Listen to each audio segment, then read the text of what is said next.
Hello, it's Dr. Tydell, and this is your very first lab. So let's review what you're going to need to do and how you're going to find what you need to do for every lab. First of all, we're going to go over into the Canvas course for your AP 120 lab. Remember, for AP 120, you've got one of these Canvas things for lecture and one for lab. We're in the one for lab. And yours should look like something like this, okay? So what is the first thing we're gonna do? We're just gonna go to lab modules. It's right there front and center. Lab modules is going to take you right to here, okay?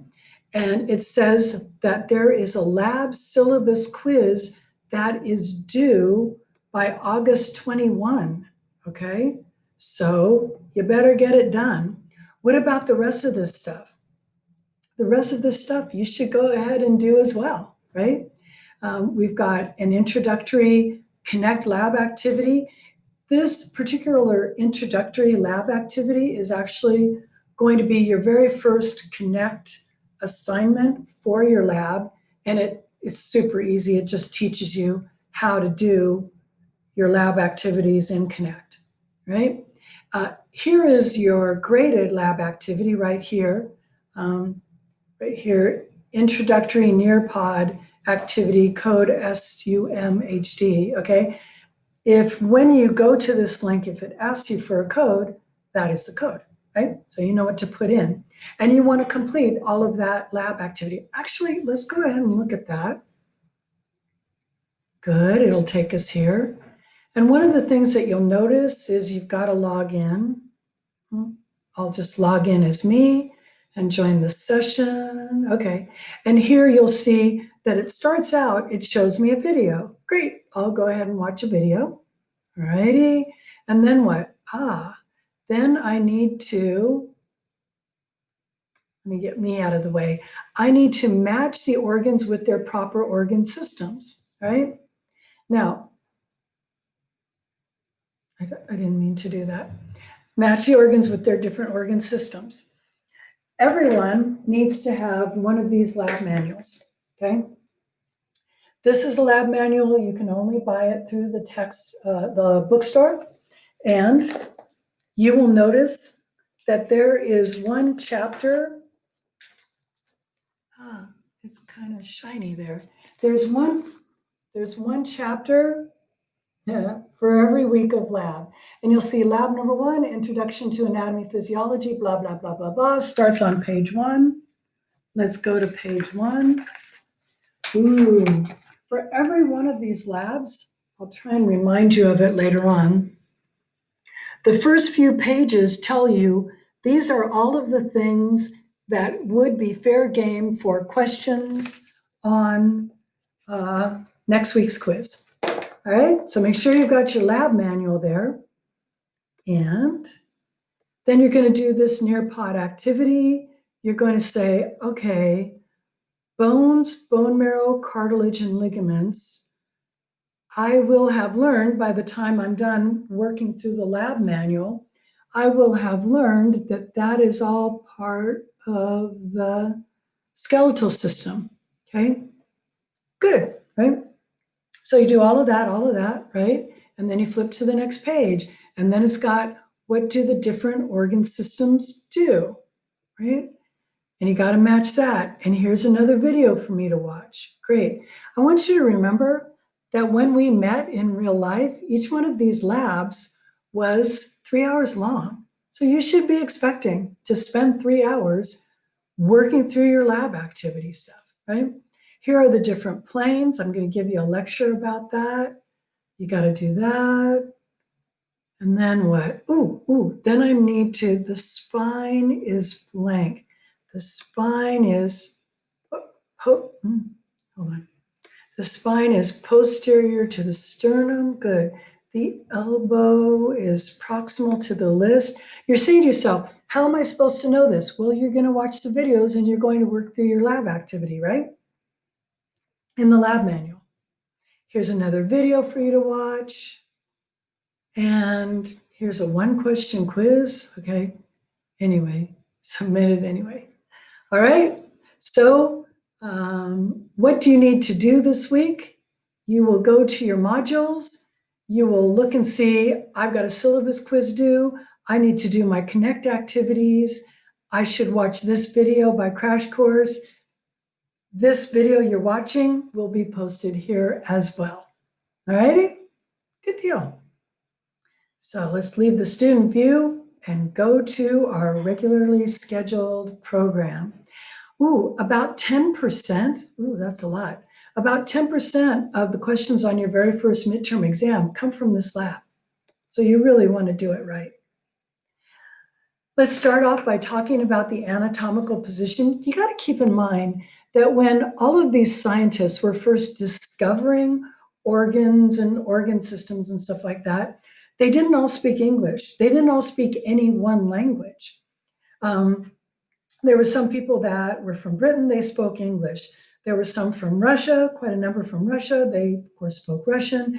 Germans, Italians, the Spanish, the French. Everyone was publishing all of this stuff they were discovering and giving names to things all in their own languages. And so everyone agreed that that was not the most efficient way of doing this. And so instead of doing that, they all got together and decided that they would name things using Latin. They thought Latin would be fair because back in the day, all of those smarty pants guys had been educated in Latin and Greek, those two languages. So most of the terms are Latin. There's a little mixture of Greek in there. And they said that's really fair because it's no one's first language. So the reason that all of these terms are in Latin and they sound so sciencey is really just because that's what they agreed on, because it wasn't anyone's language.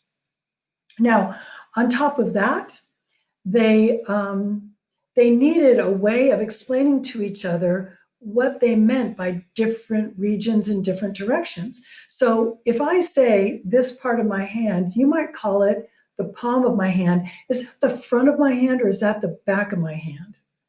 Right? Which one? Right? What about this part of my arm? Where's the front part of my arm? Well, this thing called the anatomical position was invented just to answer that question, okay? So when I'm standing here with my palms facing forward, down to my sides, and looking forward, this is called the anatomical position. And everything that's on the front of me is not called the front. It is called anterior, right? Everything that's on the back of me is not called the back. It is called posterior, right? So they all agreed on these terms, and these are very important for those of you who are going into any branch of medicine, whether it's physical therapy or whatever, right? Because when you write things down in a medical record, you need to write them down precisely. And if there is something, let's just imagine that this guy was in a car accident, and so he has a little laceration right there, and he's got a little laceration right there, okay? Now, how would we describe where they are in English? We would say there's a 2-inch laceration that is, I don't know what you would say, right? Because I think in medical terms now. However, by using these terms that we've all agreed on, every physician in the entire world, every nurse in the entire world, we would say that that is a 2-inch laceration. That is, I'm going to say this area right here is about 6 inches, maybe it's not that far, 5 inches closer to his body than the wrist is. But I don't say closer to the body. I say there's a 2-inch laceration that is 5 inches proximal to the wrist.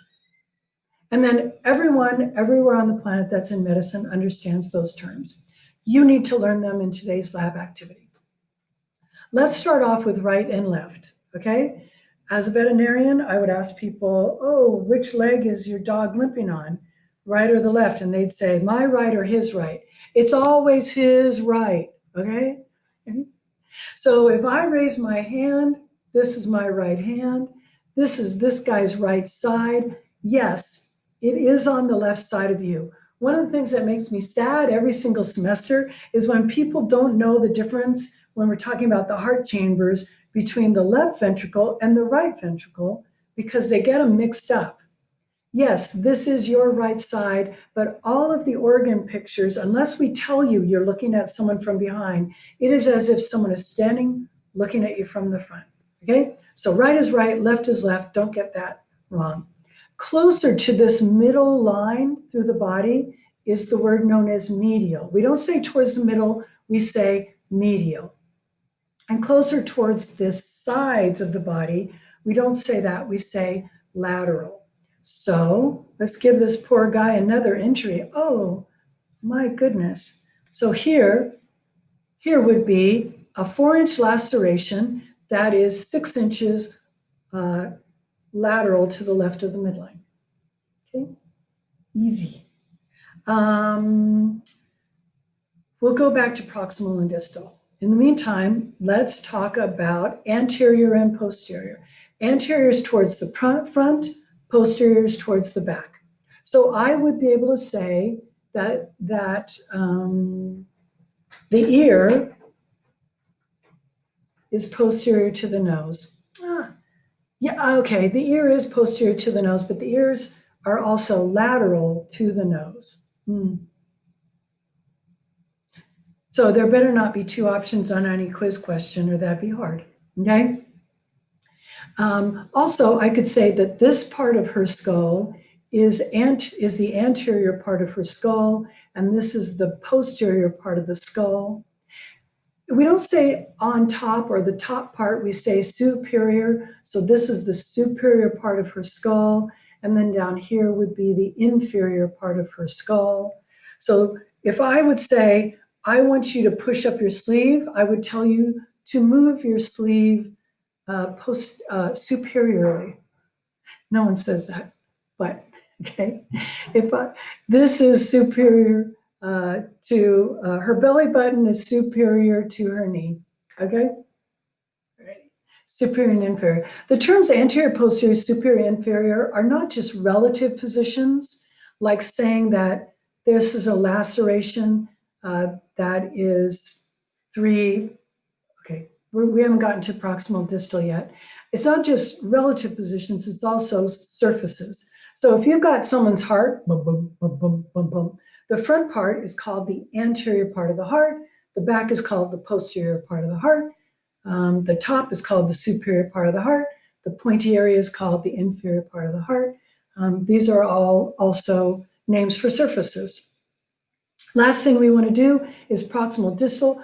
Proximal and distal gives everyone a really hard time. So,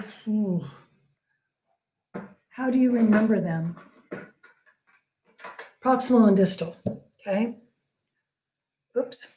Proximal means closer to where the limb joins to the body.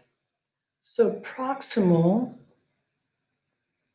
means closer to the torso, okay? And distal is the opposite.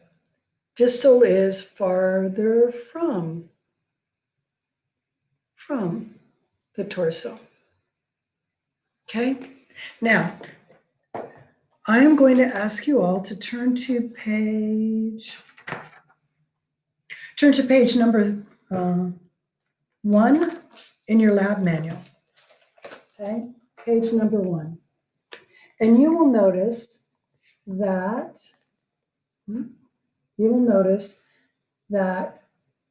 terms of direction and position, 1 superior, 2 inferior, they're a pair, right?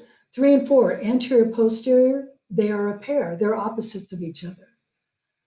Medial, lateral, again, a pair, right? So they're in pairs. Now, I'd like you to turn to page number 3. And on page number 3, it says the eyes are blank to the bridge of the nose. The eyes are blank to the bridge of the nose, right? So you need to put a word in there. What word? Okay, well, first of all, let's just think about it. The eyes are compared to the bridge of the nose. Well, the eyes are out to the side. What is the single word that means to the sides? The single word that means to the sides is lateral. I was going to underline that, but that doesn't seem to be working right now. Lateral. All right, we will pick up here at the next video.